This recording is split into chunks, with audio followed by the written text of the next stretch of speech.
Mes chers Verseaux, bonjour et bienvenue dans votre guidance pour ce mois de novembre 2024. Alors, qu'est-ce qui vous attend? Déjà, en termes d'arcane majeur, qu'avons-nous? Nous avons la grande prêtresse et le jugement en fin de mois. Alors, j'ai l'impression quand même que c'est un mois où vous réfléchissez beaucoup, ou en tout cas, il y a beaucoup de choses qui se passent intérieurement, parce que l'extérieur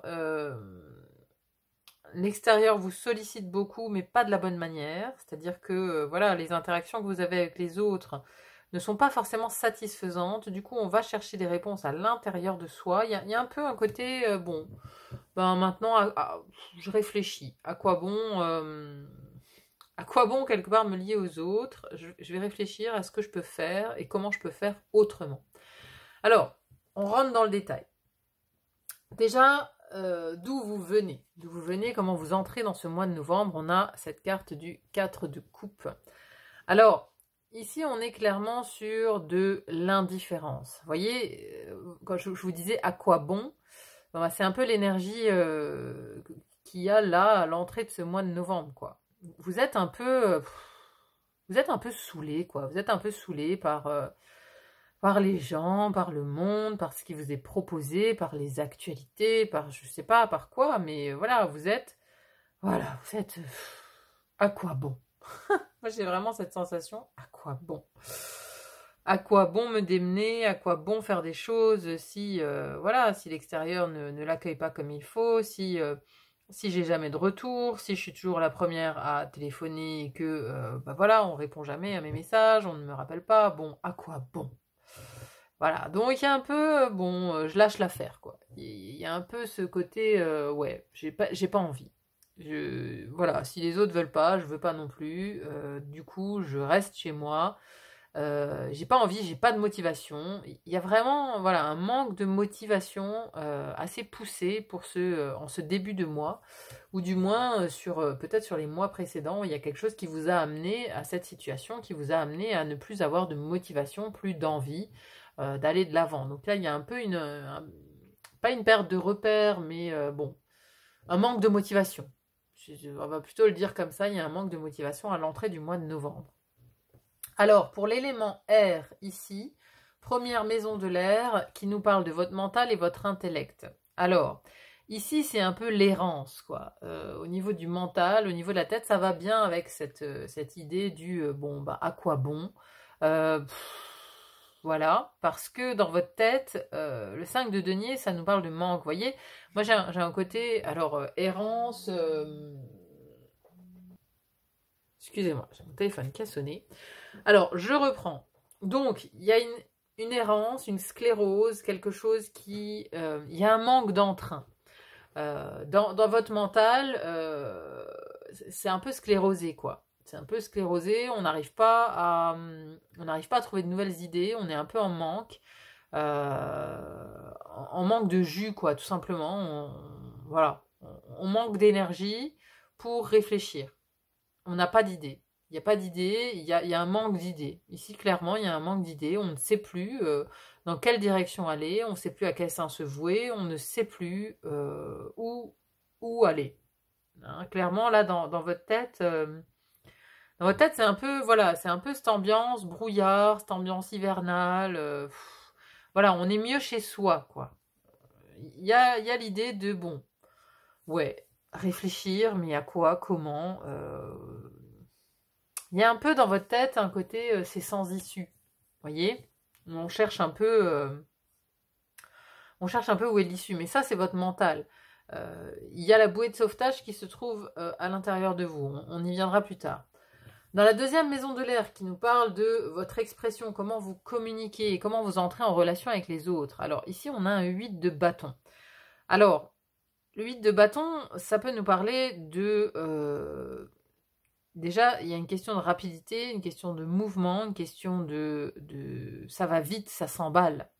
Donc, dans votre manière de vous exprimer, vous lancez peut-être un peu des javelots comme ça, vous voyez, à l'instar de ces baguettes ici. Voilà, peut-être que vous dites les choses comme vous les pensez, vous réglez peut-être des comptes avec des gens du passé, enfin, en tout cas, vous avez beaucoup de choses à dire, à dire à certaines personnes. Alors, ça peut nous ramener aussi à la sphère professionnelle, hein, parce que dans votre vie professionnelle, vous avez la 9 de bâton. C'est la carte juste après. La 9 de bâton, ici, on est dans la défense du territoire. Donc, il y a peut-être voilà, des règlements de compte au niveau professionnel, peut-être au niveau amical, parce que là, c'est la relation à l'autre en général. Hein, ça ne parle pas de la sphère intime, hein, là, c'est tous les autres du quotidien. Donc, les amis, les connaissances, le monde professionnel, etc. Tous les gens qu'on croise au quotidien. Donc, il y a des choses qui s'emballent. Peut-être que vous lancez aussi des pics, mais vous ne savez pas vraiment ce que ça va générer derrière. Parce qu'avec un 8 de bâton, on a l'idée que ça peut dégénérer, ça peut s'emballer, ça peut prendre des proportions qu'on n'avait pas calculées. Donc attention à votre communication, attention à ne pas être trop virulent dans vos dires, parce que voilà, il pourrait y avoir des choses qui s'emballent un petit peu et qui dépassent en fait ce que vous attendez quelque part. Vous voyez, ça peut prendre des proportions énormes par rapport à ce que vous attendiez, tout simplement. Donc il y a une sorte d'emballement. Dans la relation à l'autre, c'est pareil, ça peut nous parler de beaucoup de contacts, ou de contacts qui se nouent rapidement, ou qui prennent rapidement de l'ampleur, une ampleur qu'on n'avait peut-être pas imaginée. Vous voyez, il peut y avoir des nouveaux contacts au niveau pro, bon ben, ça s'emballe rapidement, et après on ne sait plus quoi faire, quoi, puisque là on n'a plus d'idées, on réfléchit, et on est un peu dans cet état d'esprit-là. Donc, quelque chose qui s'emballe, qui va vite dans l'expression et les relations aux autres. Alors, pardon, la bouée de sauvetage, je vous en parlais. Elle est ici dans la maison de l'eau. Alors, première maison de l'eau qui nous parle de votre vie intérieure, votre spiritualité, votre psychologie, philosophie de vie. Ici, on a un valet de bâton. Donc, on a envie d'un nouveau départ intérieur. On a un nouveau désir, en fait, d'aller vers plus de spiritualité. Hein. Peut-être que, justement, le monde physique, matériel, ou même le monde du mental ne vous apporte plus rien. Il y a un peu une idée de se tourner vers quelque chose d'autre, de nouveau, de plus spirituel. Peut-être qu'on va se confier à Dieu, peut-être qu'on va ouvrir un livre spirituel, qu'on va lire la Bible, j'en sais rien moi, hein, mais il y a en tout cas un désir de se reconnecter à quelque chose de plus grand, un désir de se reconnecter à d'autres valeurs, à des choses qui ont du sens. En fait, c'est ça. J'ai l'impression que vous trouvez plus de sens. Il y a un manque de sens dans votre vie, il manque quelque chose. Et donc là, dans la vie spirituelle, on a un nouveau désir d'apprendre, vous voyez, parce que le valet, il est en apprentissage, il est immature, il est inexpérimenté. Donc on a envie d'apprendre quelque chose de neuf dans cette sphère psychologique ou spirituelle, ou philosophique même, vous voyez. Il y a peut-être un philosophe qui vous inspire, il y a un livre que vous allez lire, peut-être, voilà, pour savoir comment vous motiver, pour trouver une autre voie en fait. Donc là, vous allez vous intéresser à de nouvelles choses de l'ordre du spirituel. Il y a comme une nouvelle flamme qui s'allume, un nouveau désir dans cette maison-là. Et vous allez y passer du temps, j'ai l'impression, vous voyez, parce que bon, là, le mental, à quoi bon réfléchir, les autres, voilà, ça fuse, ça prend des proportions qu'on n'avait pas imaginées, bon. Ah bah du coup, je vais un peu me concentrer sur mon intériorité et aussi sur mon intimité. Parce que deuxième maison de l'eau, la vie intime, le foyer, les émotions, la vie sentimentale, on a la grande prêtresse. Alors, la grande prêtresse, ici, dans cette sphère émotionnelle, ça nous parle aussi de compréhension. Donc, il y a peut-être une compréhension que vous allez avoir, de l'intuition, quelque chose qui va émerger de vos propres profondeurs. Peut-être en lien, justement, avec ce départ spirituel, philosophique, psychologique, il y a des compréhensions qui vont venir à vous. Parce que la grande prêtresse, c'est la gardienne du savoir, de la connaissance. Et donc, ici, vous allez comprendre, il y a comme une notion d'initiation, en fait, avec cette grande prêtresse. Vous voyez, elle vous fait entrer dans une autre sphère par rapport à votre intimité. Vous allez comprendre des choses sur votre sphère émotionnelle, sur peut-être comment vous fonctionnez émotionnellement, peut-être par rapport à ces rapports aux autres, ici, aux autres intimes, Il peut y avoir des compréhensions sur justement des relations sentimentales, peut-être des relations sentimentales passées, sur votre relation sentimentale actuelle, ou sur comment vous fonctionnez, vous voyez. Voilà, il peut y avoir ici, avec cette grande prêtresse, des intuitions qui vous viennent, des compréhensions, un nouveau savoir.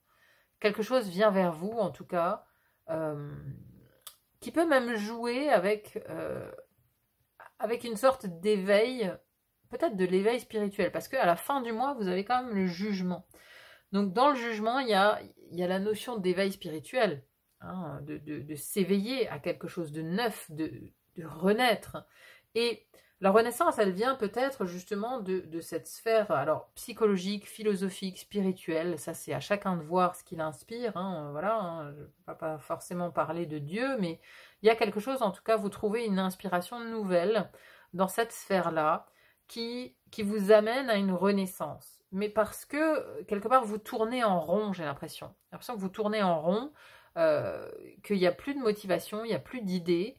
Et donc, il faut chercher du sens ailleurs. Ailleurs que dans le mental, ailleurs que peut-être aussi avec les autres. Donc, la maison du feu ensuite. Première maison qui nous parle de votre énergie, de votre vitalité et comment vous êtes perçu de l'extérieur. Alors là encore, on a une carte qui fait vraiment écho à celle-ci, hein, parce que c'est un peu le même environnement. On a un personnage reclus chez lui, mais ici, le 2 de bâton, c'est...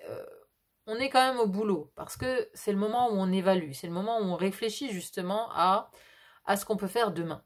Qu'est-ce que je peux faire demain? Est-ce que je me lance dans un voyage? Si je me lance dans un voyage, de quelle connaissance j'ai besoin pour me lancer? De quel matériel j'ai besoin? Vous voyez, c'est le moment où on fait la liste, la to-do list, le business plan. On réfléchit à ce qu'on peut faire demain. Donc, on vous voit un peu... parce que cette carte maison, c'est aussi comment on vous voit de l'extérieur. On vous voit peut-être un peu reclus chez vous, en train de réfléchir à demain, en train d'élaborer des plans, en train de réfléchir peut-être tout simplement, quoi. Hein. Donc on vous voit plonger en tout cas dans une grande réflexion, dans un grand état des lieux de votre vie, c'est un peu l'heure du bilan, j'ai l'impression, vous voyez. En tout cas, dans votre énergie, c'est ça, c'est l'heure du bilan. C'est ok, bon, maintenant je fais quoi? Maintenant je fais quoi? Je suis motivée pour faire quoi? Et ainsi de suite, et ainsi de suite.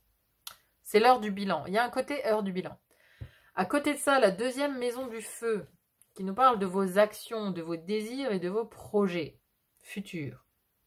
Alors, vous avez exactement la même carte qu'avait le Capricorne, le signe qui vous précède.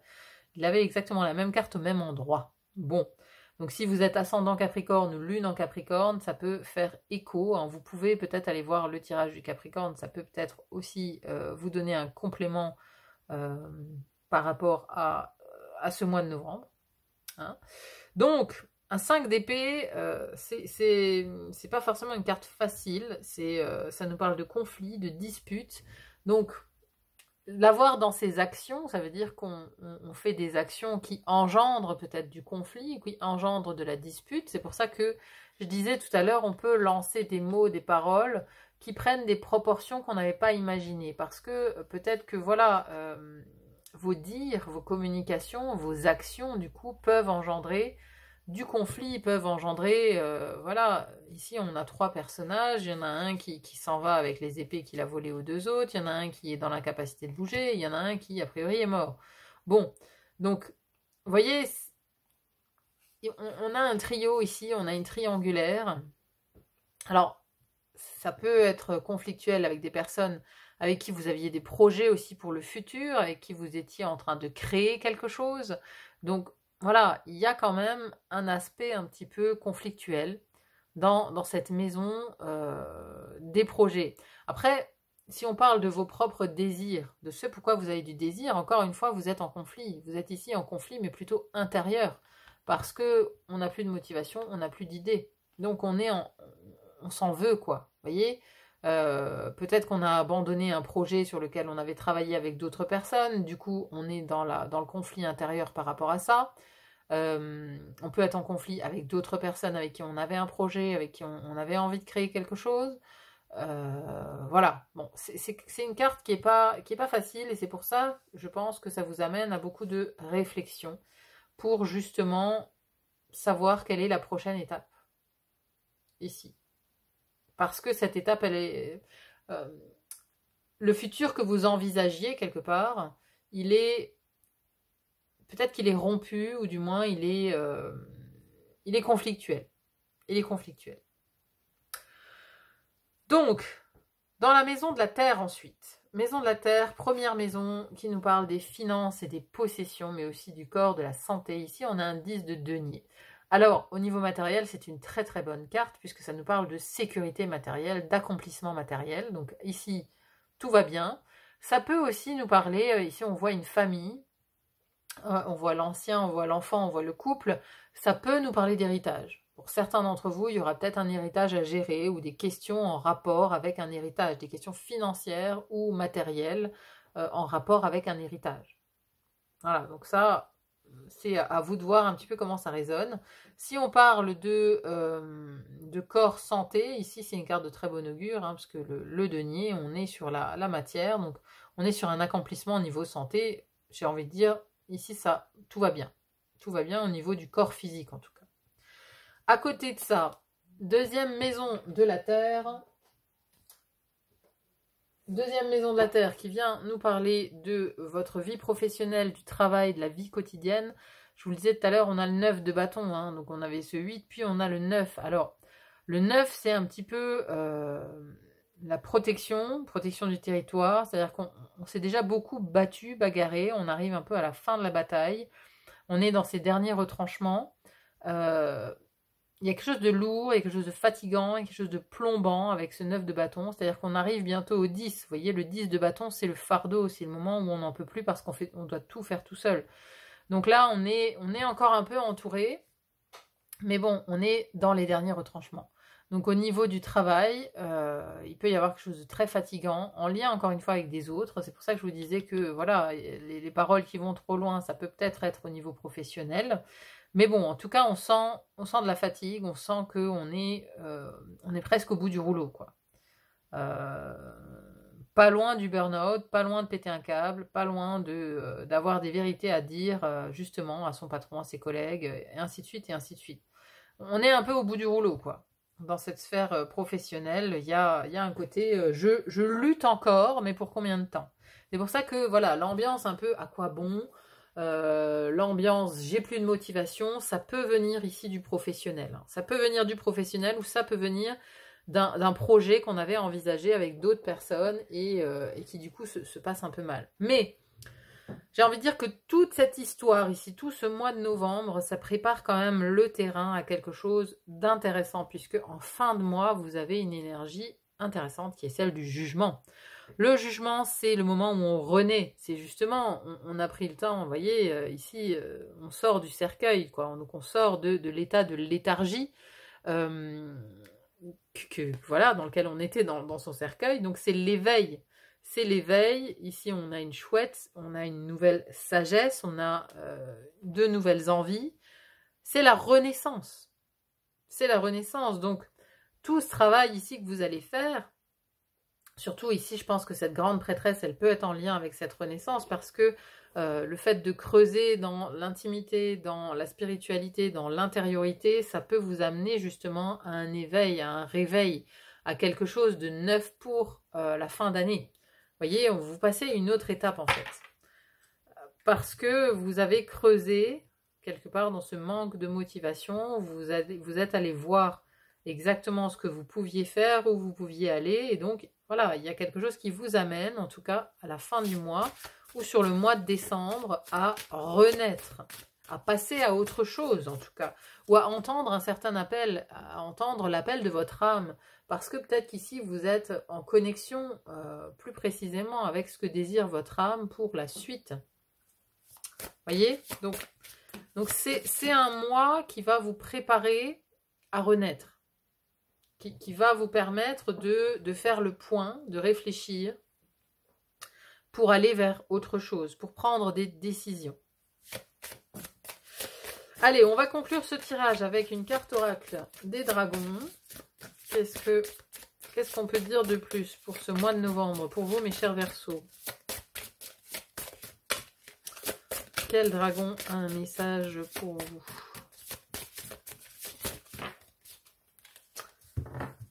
Alors, nous avons indépendance, tracer son chemin. Bah ouais, indépendance, tracer son chemin. C'est ça, hein, c'est ce réveil à la fin du mois, c'est ça. Hein. Alors, qu'est-ce que ça dit? Sagesse du héros. Il est temps de faire les choses à votre façon, quelle qu'elle soit. Affirmez votre droit à tracer votre propre sillon. Il vous faudra agir et prévoir. Soyez original, novateur, partez à la découverte de territoires inconnus. Ça, c'est les bateaux qui sont là derrière. Hein. Voyez? Partez à la découverte de territoires inconnus. Vous y réfléchissez, vous y pensez. Hein. Ça, c'est votre énergie du mois de novembre. Hein. Débarrassez-vous des plans de route, des modèles, des opinions tierces. Des opinions tierces. Seul compte votre choix. Sagesse du dragon, quelle liberté de savoir que notre conscience sacrée nous met en capacité de faire ce que l'on veut, quand on veut, avec pour seule contrainte celle que l'on s'impose. Brisez vos chaînes, libérez-vous de vos entraves et savourez votre indépendance. La liberté vous appartient. Très Verseau, hein, cette ambiance ici de reprendre, tracer sa route, son chemin, reprendre sa liberté. Ici, c'est beau parce que on a quelle liberté de savoir que notre conscience sacrée, ça c'est la conscience sacrée, c'est ce désir de renouer avec le sacré ici, nous met en capacité de faire ce que l'on veut, quand on veut, avec pour seule contrainte celle que l'on s'impose. Donc il y a une compréhension là, avec cette grande prêtresse, vraiment, compréhension de vos émotions, de vos désirs profonds, de peut-être un appel justement à plus d'indépendance, à reprendre votre souveraineté, à vous dégager des avis tierces, hein, comme on le disait là dans cette carte. C'est ça, parce que voilà, à quoi bon négocier, à quoi bon parler, on voit bien que les résultats ne sont pas au rendez-vous. Donc il y a des décisions qui sont prises parce que c'est nécessaire. Parce que maintenant, tracer la route, tracer le chemin, ça devient nécessaire à votre bien-être. Donc voilà, vous préparez clairement ça, clairement cette renaissance, cette envie d'indépendance, de liberté. Encore une fois, c'est très Verseau. Hein. Alors, il ne faut pas oublier que le fin novembre, il y a Pluton qui rentre définitivement dans votre signe pour les 20 ans à venir. Pluton, c'est le transformateur, donc Pluton en Verseau, voilà, ça va nous faire travailler justement sur l'indépendance, la liberté, le côté original, novateur. Ça va nous faire travailler en profondeur sur ces thématiques-là. Donc vous, forcément, vous êtes au centre de tout ça, puisque vous avez votre soleil, votre personnalité, votre moi profond qui est en Verseau. Donc forcément, Pluton arrive pour vous transformer profondément de l'intérieur. Voilà, mes chers amis. Bon, bah écoutez, j'espère en tout cas que cette guidance vous aura parlé, qu'elle fait sens pour vous. N'hésitez pas à me dire en commentaire ce que vous en avez pensé. C'est toujours très très intéressant à lire. Merci à tous ceux qui mettent des commentaires. Merci aussi pour les likes, les pouces en l'air. Moi, ça m'aide beaucoup beaucoup à me rendre plus visible sur YouTube. Donc merci à tous ceux qui mettront un petit pouce. Il n'y a plus qu'à vous souhaiter une très bonne réflexion en ce mois de novembre, une réflexion qui va vous amener à de belles choses en fin de mois. Donc gardez un peu d'optimisme parce que à l'arrivée, tout se passe bien. Voilà mes chers amis Verseaux, merci à vous, bon mois de novembre et à très vite pour d'autres guidances. À bientôt, bye bye.